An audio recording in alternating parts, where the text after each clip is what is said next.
إلا أن يشاء الله ولكن أكثرهم يجهلون মহান রব্বুল আলামিন বললেন যদি ফেরেশতারা অবতরণ করে আপনাদের কাছে প্রশ্ন করছি ফেরেশতারা এখন আসবে নাকি আসবে মানে কথা নিয়ে আসবে নাকি নবীর দরওয়াজা বন্ধ হয়ে যায় নাই ওহীর দরওয়াজা বন্ধ হয়ে যায় নাই তো ফেরেশতারা যদি অবতরণ করে আর আল্লাহ পাক বললেন মৃতরা যদি কথা বলে মৃতরা কথা বলবে নাকি এই মুজিজা আল্লাহ পাক শেষ করে দিয়েছেন ঈসা আলাইহিস সালামকে দিয়েছিলেন তারপরে আল্লাহ পাক এই মুজিজা আর কাউকে দেয় নাই আল্লাহ বললেন মৃতরা যদি কথা বলে আর পৃথিবীর সব সম্পদগুলো যদি কদমে এনে দেওয়া হয় এরপরেও কিন্তু মানুষটা ঈমান নিয়ে আসবে না আল্লাহ বললেন ইল্লা আইয়াশা আল্লাহ হ্যাঁ যদি আমি ইচ্ছা করি তাহলে ঈমান নিয়ে আসবে এখন ডন্ডরার মানুষরা বলবে হ্যাঁ আল্লাহ ইচ্ছা করলে আসবে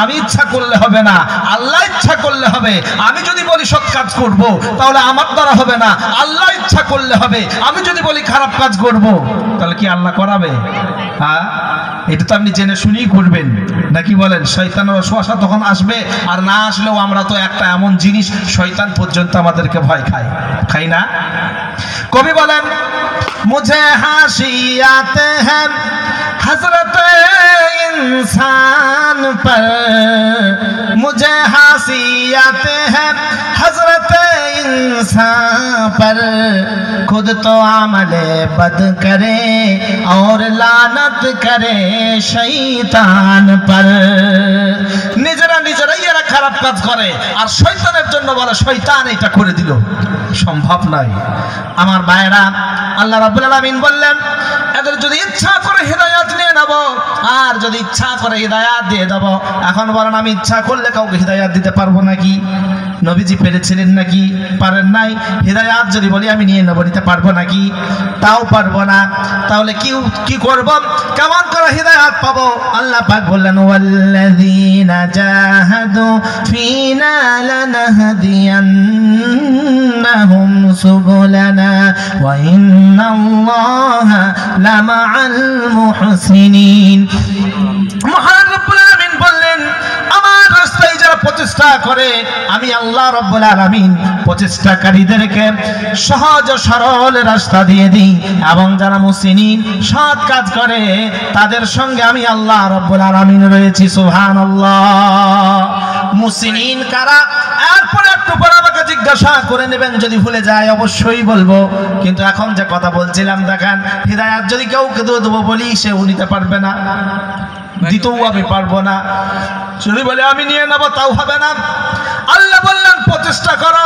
প্রচেষ্টা করবো কি করবো না করবো ইনশাল্লাহ প্রচেষ্টা করতে হবে তাহলে আল্লাহ পাক হিদায়াত দেবে এখন আমাদের এখানে দণ্ডরার অনেক মানুষ আছে বললো ঠিক আছে কাল থেকে আমি আর একটাও খারাপ ভালো কাজ করব না সব যেমন তেমন করে চলবো দেখবো আমাকে কেউ হিদায়াত দেয় কিনা আল্লাহ দিলে হবে না দিলে না হবে কারণ আল্লাহই তো দেবে এরকম লোকের মনে আসবে না আসবে তো এখন যদি বলা হয় এই অমুক লোকের কাপড়টা টেনে খুলে দে তো বলেন কেউ খুলতে দেবে হ্যাঁ বলবে ইজ্জত কা সওয়াল হ্যায় বলবে না হ্যাঁ কেউ খুলতে দেবে না সুতরাং সম্মানের ব্যাপার ইজ্জত চলে যাবে মান সম্মান চলে যাবে এই জন্য দরকার হলে ক্ষমতা যদি থাকে সে মারতে পর্যন্ত যাবে আর যদি ক্ষমতা না হয় তাহলে ছুটে পালিয়ে যাবে এইটাই সে করবে তার বেশি কিছু না সুতরাং আল্লাহ বললেন ওয়াল্লাযীনা জাহাদু ফীনা লানাহদিয়ান্নাহুম সুবুলানা তোমরা যদি আমার হিদায়াত পেতে চাও সহজ সরল রাস্তা পেতে চাও তাহলে প্রচেষ্টা চালিয়ে যাও প্রচেষ্টা আমাদের করে যেতে হবে যে কথা আমি বলছিলাম মৌমাছি আর গোবরে পোকার দৃষ্টান্ত দিচ্ছিলাম মৌমাছি কিন্তু মধু সংগ্রহ করে আর গোবরে পোকা কি সংগ্রহ করে হ্যাঁ পায়খানা এখন গোবরে পোকা যদি ফুলেতে বসে বলেন সৌভাগ্য এটা তার ঠিক না আর এটা মানানসই কি মানানসই না মানানসই না এখন দেখেন আজকে সবাই মাছি রূপে এসেছে এই গ্রামে দন্দরাই সবার নাম কিন্তু মানুষ সবাই নাম নিয়েছে মুসলমান সবাই ঘরে ঘরে রয়েছে যেমন মাছি দুইটারই নাম মাছি কিন্তু একটা বসলো গুয়ে আর একটা বসলো মধুই এখানে আজকে দেখেন মুসলমান নাম নিয়েছে সবাই একটা আসলো কোরআনের মাহফিলে আর একটা আসলো কোথায় খালাবাড়ি খালু বাড়ি শ্বশুর বাড়ি কেউ শালি পছন্দ করছে, কেউ শ্বশুর পছন্দ করছে, কেউ শালা পছন্দ করছে, আর কেউ বিবি পছন্দ করছে। এই তো দশা হয়ে গেছে আজকে। কুত্তাই যেমন রাস্তায় রাস্তায় হাড্ডি তালাশ করে, একটা শ্রেণীর মানুষ এইরকম হয়ে গেছে, গুনাহ করার জন্য তারা সব সময় খুঁজে বেড়ায়, ভালো কাজটাও তারা প্রত্যাখ্যান করে নিজেদের খেয়াল খুশি অনুযায়ী জীবন যাপন করে। মৌমাছি মধু সংগ্রহ করে বেড়ায়, আর গোবরে পোকা নোংরা জায়গায় বসে। গোবরে পোকা একদিন বলল, ভাই বন্ধু মৌমাছি, শুনেছি লোকেরা নাকি বলে যে মধুর খুব স্বাদ, খুব টেস্টি, তো তুই মধুর স্বাদ একদিন চাকাবি না? বললো হ্যাঁ। কবে চাকবি বল? বললো চল তাহলে কালকে হবে কি? বললো হ্যাঁ কালকেই হবে। বললো ওই যে দন্দড়ার পাশে একটা পুকুর রয়েছে, ভালো ভালো ফুল আছে, চল ওইখানে বসবি। ওখানে নিয়ে গেল, খুঁজে খুঁজে একটা সব থেকে ভালো ফুল যার মধ্যে খুব ভালো মধু রয়েছে সেইটা দেখিয়ে বললো এখানে এসে বস। ফুল দেখিয়ে দিল, গোবরে পোকা এসে বসলো। মধু খাওয়ার পরে মুখে খুব মধু নিয়েছে, নেওয়ার পরে বলল লোকে বলে মধু খুব স্বাদ, আমি তো স্বাদ পেলাম না। পেলি না মানে? বলে এদিকে আই দেখি। কাছে আসলো, বলে আচ্ছা বন্ধু তুই আ করতো। বন্ধু যখন আ করছে দেখছে গোবরে ভরা, তো মনে যদি গোবর থাকে কোরআন ভালো লাগবে না। লাগবে? লাগবে কোরআন ভালো? ভালো লাগবে না। আল্লাহ বলেন ইয়াসমাউ আয়াতিল্লাহি তুতলা আলাইহি সুম্মা ইউসিরু মুস্তাকবিরান কাআল্লাম ইয়াসমাআহা ফাবাশশিরহু বিআযাবিন আলীম।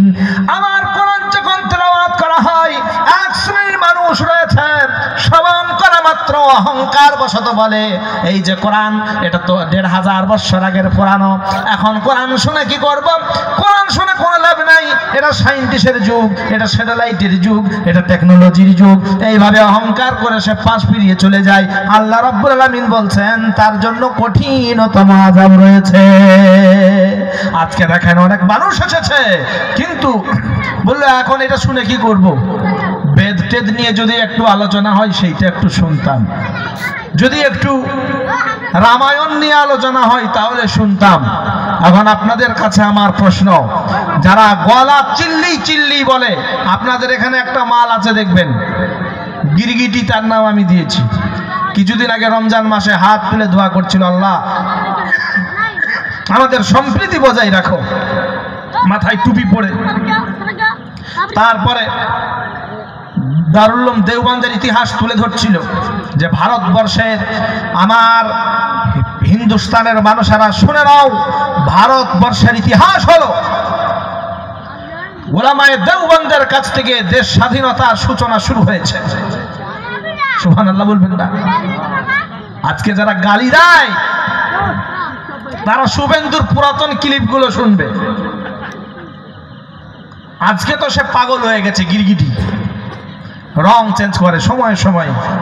রামনবমীর দিনে সে নাকি বলেছে কোটি কোটি আমাদের আছে বিধর্মী মানুষ, হিন্দু মানুষ আছে। আমি বলি ভাই হিন্দু তো আমিও। বলে হলে কি করে? বলে এই হিন্দু বলে কোনো ধর্ম নাই, হিন্দুস্তানে যারাই বাস করে তারাই হিন্দু। তোমরা মারামারির সময় সবাইকে ডাকো, কিন্তু মন্দিরে প্রবেশের সময় রাজীব গান্ধী চান্স পাই না, দ্রৌপদী মুর্মু চান্স পাই না, তারপরে আপনার এই যে রামনাথ কোবিন্দ যারা রাষ্ট্রপতি হলো এরপরও চান্স পাই না। রাষ্ট্রপতি হওয়ার পরে যদি চান্স না পাই, ওই আউলা বাউলা গুলো তোমরা শুনে নাও, তোমরা চান্স পাবে কি করে? রাষ্ট্রপতি হয়ে সে যদি মন্দিরে না ঢোকার প্রবেশ করার যে অনুমতি না পায়, তাহলে তুমি পাবে কি করে? তুমি ভাবলে না? তুমি কিসের জন্য হিংসা ছড়াও? কিসের জন্য মারামারি করতে আসো? এই দেশ সকলের দেশ। সেই দিন ভাগ করার সময় যদি মুসলমানরা বলতো যে আমরা সবাই একটা দেশ করব, তাহলে ভারতবর্ষ আরো একটা মাঝে মাঝে অখণ্ড হয়ে যেত। কারণ এখনো পর্যন্ত ভারতবর্ষে যত মুসলমান রয়েছে, এই মুসলমানগুলো এক জায়গায় যদি করা হয়, আর পাকিস্তান বাংলাদেশের মুসলমান যদি এক জায়গায় করা হয়, তাদের থেকে ডবল মুসলমান ভারতবর্ষে রয়েছে। সুবহানাল্লাহ। এটা আল্লাহ পাকের কৃপা, তার দয়া। আমরা মসজিদ ছেড়ে চলে যাই নাই, আমরা মাদ্রাসা ছেড়ে চলে যাই নাই। তবে হিংসুকেরা বলে এরা নাকি মসজিদ ভেঙেছে, এরা নাকি মন্দির ভেঙেছে, এরা নাকি এইসব ভেঙেছে। না, এগুলো বাস্তব নয়, এগুলো সব মিথ্যা। লালকিল্লায় যান, শাহজাহান তৈরি করেছে, সেখানেই সমাধিস্থ হয়েছে ভারতবর্ষের মাটিতে। আকবর ভারতবর্ষের মাটিতে, সবাই ভারতবর্ষের মাটিতে। কিন্তু বর্তমানে চোরগুলো দেখেন কোটি কোটি হাজার হাজার লক্ষ কোটি টাকা চুরি করে তারা বিদেশের মাটিতে এসে আরাম করছে। কাদেরকে লুটারা বলো, কাদেরকে বলো এরা নিয়ে চলে গেছে মুসলমানদের সম্পত্তি, ওয়াকফের সম্পত্তি, যার দ্বারা আর্ধেক দেশ চলছে। এই ওয়াকফের সম্পত্তি নিয়ে দেশে কত জায়গায় খাতেতে খরচা করছে, কিন্তু হিংসা ছড়ায়। আজকে মানুষের মধ্যে বিভেদ সৃষ্টি করে কি করে মানুষদের মধ্যে দ্বন্দ্ব লাগানো যায়, কি করে মানুষদের মধ্যে ঝগড়া লাগানো যায়। সে বলেছে, এই যে আজকে আমি একটা ক্লিপ দেখছিলাম, আপনার নাম হচ্ছে আপনার সুকান্ত মজুমদার, পাশে আবার লেখা আছে ডক্টর। আমি বলি ডক্টর লিখিস না, ডক্টর লিখবি, কারণ ডক্টরের এরকম কথাবার্তা হয় না। ডক্টররা হলো সমাজসেবী। আর সুকান্ত না নাম দিয়ে ওর নাম দিবি জুতোকান্ত। সু মানে জুতো বলা হয়, কারণ বলছে যখন বলছে যে ঘোষেদের হাতেতে শুধু তলোয়ার মানাই, হাসুয়া মানাই, অন্য কিছু মানাই না, তার মানে কি তোমরা কাটাকাটি করো। তারপরে পরিস্থিতি যা হয় হবে, দুই দলই মরবে। আর ও শকুনি লাভ করবে, ও মাংস খাবে। শকুনিদের একটাই তাক থাকে, একটাই ইচ্ছা থাকে যে মানুষে মারামারি করুক, মাংস হয়ে যাবে যখন, তখন আমরা খাবো। এরা ঝগড়া করুক, এর ফলটা আমরা কুড়াবো। কিন্তু আমার ভাইয়েরা, আপনারা শুনে নিন, মুসলমান, জৈন, বৌদ্ধ, খ্রিস্টান, হিন্দু, যে যাই নাম নাও না কেন, সকলের আলাদা আলাদা জাতির নাম রয়েছে। এই ভারতবর্ষে আমরা মিলেমিশে যেমন ছিলাম, আজও আছি, আগামীতেও থাকবো। আমরা দ্বন্দ্ব রাখবো না, আমরা গোলমাল করব না, আমরা বিশৃঙ্খলা সৃষ্টি করব না। একে অপরের কাঁধে কাঁধ মিলিয়ে যেমন চলছিলাম, অবশ্যই সেইভাবেই চলবো। কারণ সকলেই জানে যে ভারতবর্ষে যদি কোনো যদি একটা জাতি থাকে বেশি, সেইটা হলো সংখ্যাগরিষ্ঠ মুসলমান। এইরকম জাতি আর ভারতবর্ষে কেউ নেই। কারণ ব্রাহ্মণ খুব জোর 10 লাখ হবে, আর্য খুব জোর 4 লাখ কি 5 লাখ হবে, মাঝি সাঁওতাল যদি বলা হয় তারাও খুব একটা মিষ্টিময় সংখ্যা হবে। আপনি ডম বলেন, বাউরি বলেন, যাই বলেন না কেন, সব জাতি কম কম সংখ্যায় হবে। কিন্তু মুসলমান একটাই জাতি, সেটা হলো সংখ্যা গরিষ্ঠ। আজকে বলা হয় না, মারামারির সময় সবাইকে এক জায়গায় করে বড়রা মজা নেই। কাদের সঙ্গে মারামারি করবি? মুসলমানদের সঙ্গে। কি লাভ হবে? কতটা মারামারি করবি? কয়দিন করবি? ইসরায়েলের মতো দেশ ফিলিস্তিনকে শেষ করতে পারে নাই, আফগানিস্তানের মতো দেশকে, আমেরিকার মতো দেশ সুপার পাওয়ার বলে যে ঘোষণা করে, সে শেষ করতে পারে নাই। আল্লাহ বললেন, কাম মিন ফিয়াতিন কলিলাতিন গলাবাত ফিয়াতান কাসীরাতাম বিইذنিল্লাহ। এইরকম কত ছোট্ট ছোট্ট দেশকে, কত ছোট্ট ছোট্ট দলকে আমি বড় বড় বিশাল বাহিনীর সঙ্গে বিজয়ী দান করিয়ে দিয়েছি।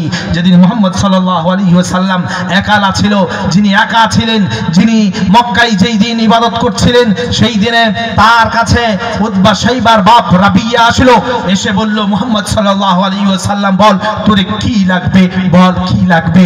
অর্থ সম্পদ, ভালো নারী, মক্কার সবথেকে সুন্দরী নারী তোর কাছে এনে দেবো। বল সম্পদ, সব মক্কার সম্পদটা তোর কদমে এনে ফেলে দেবো।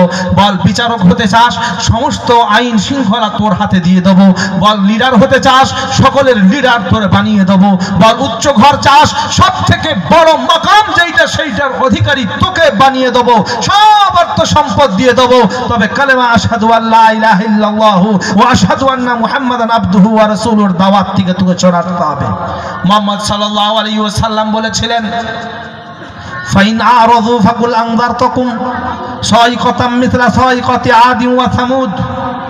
আমি কি একটা তোমাদেরকে আযাবের কথা বলবো যা আদ ও সামুদের সমতুল্য? ওই নেই একটা আযাবের কথা বলবো। সঙ্গে সঙ্গে রাবিয়া মুহাম্মদ সাল্লাল্লাহু আলাইহি ওয়াসাল্লামের মুখটা এরকম করে টিপে ধরলো, মুহাম্মদ বলিস না, উচ্চারণ করিস না। কারণ সেই যুগের কাফেরের যা ভয় ছিল মুহাম্মদ সাল্লাল্লাহু আলাইহি ওয়াসাল্লামের প্রতি, আজকে মুসলমান নাম নিয়ে আমাদের ভয় নাই। সেই যুগের কাফেরের ভয় ছিল যে মুহাম্মদ সাল্লাল্লাহু আলাইহি ওয়াসাল্লাম যদি বদদুয়া করে দেয় এক্ষুনি প্রতিফলিত হয়ে যাবে। কিন্তু আজকে আমরা এত রাসূল সাল্লাল্লাহু আলাইহি ওয়াসাল্লামের কথা শুনেছি, এত আল্লাহর বাণী শুনেছি, এত আল্লাহর হুকুম শুনেছি, এরপরও আমরা খেয়াল খুশি জীবন যাপন করছি। আমরা সম্মানিত হয়েছিলাম কোরআন নিয়ে। वो ज़माने में मुअज़्ज़ज़ थे मुसलमान होकर और तुम ताखार बने हो तारिके कुरान होकर। তোমরা আজকে তাচ্ছিল্যতার শিকার হয়েছো কোরআনকে ছেড়ে দিয়ে, কিন্তু সেই দিনে কোরআন নিয়ে মানুষেরা সম্মানিত হয়েছিল। কথা কি ভুল নাকি? কথা কি ভুল? এই যে কারি সাহেব বক্তব্য দিচ্ছিলেন, খৈরুকুম মান তাআল্লামাল কোরআন ওয়া আল্লামা, আল্লাহর কাছে সব থেকে দামি ওই ব্যক্তি যে কোরআন শিক্ষা দেয় এবং যে কোরআন শিক্ষা করে। ওয়া তুআল্লিমা লিগাইরিদ দ্বীন, রাসূল সাল্লাল্লাহু আলাইহি সাল্লাম বলছেন শেষ জামানায় চিরাচরিত শিক্ষার দিকে মানুষেরা ধাবিত হবে, কিন্তু ইলমে থেকে তারা সরে যাবে, দূরে চলে যাবে। আজকে আপনারা যে পরিকাঠামো তৈরি করেছেন, যে আপনারা দ্বীনি ইদারা তৈরি করেছেন, মাদ্রাসা নামক যে ইদারা তৈরি করেছেন, যেখানে শিক্ষা দেওয়া হবে, ইলমে হাদিস শিক্ষা দেওয়া হবে, কোরআন শিক্ষা দেওয়া হবে, এই শিক্ষার দাম শুধু এই দুনিয়াতেই না, আখিরাতেও আপনারা পাবেন। দুনিয়াতেও আল্লাহ পাক সম্মানিত করবেন, আখিরাতেও আল্লাহ পাক সম্মানিত করবেন। এক একটা অক্ষরের সওয়াব আল্লাহ রাব্বুল আলামিন 10 গুণ বাড়িয়ে দেন। সুবহানাল্লাহি ওয়া বিহামদিহি। তাহলে কেন আমরা দূরে সরে রয়েছি? আজকে যারা অহংকার করে কোরআন শুনতে চাই না, তারা শুনে নাও, আল্লাহ রাব্বুল আলামিন পাকড়াও করবে সেই দিনে, কিন্তু আর তুমি ক্ষমা চাইলেও আল্লাহ পাক ক্ষমা করবে না। আল্লাহ বললেন ওয়া আনিবু ইলা রাব্বিকুম ওয়া আসলিমু লাহু মিন ক্বাবলি আন ইয়াতিয়াকুমুল আযাব সুম্মা লা তুনসারুন। তুমি বুঝলে এটা শরীয়ত, কিন্তু তুমি মানলে না। আযাব যদি চলে আসে তখন কিন্তু শত সাহায্য চাইলেও আমি আল্লাহ রাব্বুল আলামিন সাহায্য করব না। সুতরাং এখনই চাও, এখনই মনোনিবেশ করো, এখনই নিজেকে সুপুর্দ করে দাও। করবো ইনশাআল্লাহ। যে কথা বলছিলাম মনে আছে? হ্যাঁ, মৌমাছির কথা বললাম না, যে মৌমাছি যখন গোবরে পোকাকে বললো আ কর, দেখলো আ করে গোবরে ভর্তি। আহা, তোর মুখে গোবর আর তুই খুব মধুর স্বাদ পাবি। তো আজকে মনে যদি কালিমা থাকে, মনে যদি ওই রকম কুত্তার মতো হাড্ডি ঘোড়া খোঁজার একটা ইচ্ছা থাকে, তাহলে কোরআন আপনি শুনতে পারবে না। এই জন্য আসেন, আপনি যে উদ্দেশ্য নিয়ে বাড়ি থেকে এখানে এসেছিলেন, চলে আসেন। পরে কুটুমেদের সঙ্গে, আত্মীয়দের সঙ্গে আবার সাক্ষাৎ করবেন। আল্লাহ পাক যদি হায়াতে রাখে, আর আল্লাহ যদি হায়াতে না রাখে, আপনি কিচ্ছু করতে পারবেন না। আমার ইয়ং ভাইরা যারা মনে করে এখন আমরা যা করছি করি, পরে আমরা ভালো হয়ে যাব, সম্ভব না। ওয়াতাকুনু মিন বাদিহি কওমান সালিহিন। ইউসুফ আলাইহিস সালামের ভাইরা বলেছিল এখন ইউসুফকে আমরা হত্যা করে দিই, এখন আমাদের পিতার কাছে কিছু খারাপ হবো, কিন্তু পরে তো আমরা ভালো হয়ে যাব, কিন্তু হতে পারে নাই। আপনারাও মনে করছেন পরে ভালো হয়ে যাব, সম্ভব নয়। মৃত্যুর কি কোনো সময় আছে নাকি? মৃত্যুর কি কোনো সময় আছে? মৃত্যুর কোনো সিরিয়াল আছে?